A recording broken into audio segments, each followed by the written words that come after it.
ഇപ്പോൾ റിപ്പോർട്ട് ചെയ്യുന്നതല്ല, മുൻപും ഇത് സംബന്ധിച്ച് റിപ്പോർട്ട് ചെയ്തിട്ടുണ്ട്. കായലിലെ മണൽ ദേശീയപാത നിർമ്മാണത്തിൽ ഉപയോഗിക്കുന്നുവെന്ന വാർത്ത 1 വർഷം മുൻപ് ഉത്തരവ് സഹിതമാണ് റിപ്പോർട്ട് പുറത്തു കൊണ്ടുവന്നിരുന്നത്.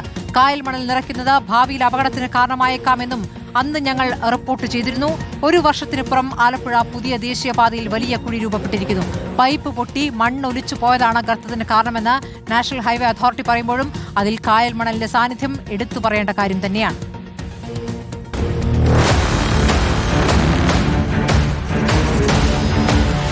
കേരളത്തിലെ അഷ്ടമുടി കായലിൽ നിന്നും വേമ്പനാട്ട് കായലിൽ നിന്നും നാഷണൽ ഹൈവേ അതോറിറ്റി ഓഫ് ഇന്ത്യക്ക് ദേശീയപാത നിർമ്മിക്കുന്നതിന്റെ ഭാഗമായി മണലെടുക്കാനുള്ള അനുമതിയാണ് ഉത്തരവിലൂടെ സർക്കാർ കൊടുത്തിരിക്കുന്നത് എന്നുള്ളതാണ്.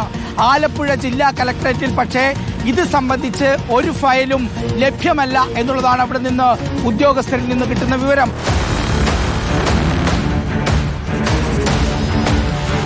ഇത്ര വലിയൊരു ആഴത്തിലുള്ള കുളം ഇവിടെ നമ്മുടെ കായലിൽ കുടിച്ചു കഴിയുമ്പോൾ ഇവിടെ ഉണ്ടാകുന്ന ഭൂമി ഇടിഞ്ഞു പോകുമെന്നുള്ളത് 100% ഉറപ്പാണ്.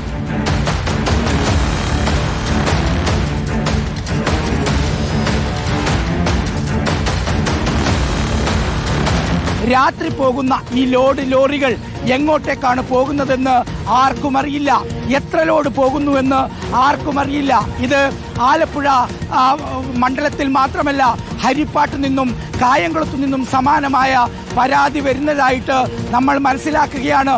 അങ്ങനെയെങ്കിൽ അഷ്ടമുടി കായലിലും വേമ്പനാട്ട് കായലിലും ഇത് വ്യാപകമായി തുടങ്ങിക്കഴിഞ്ഞു.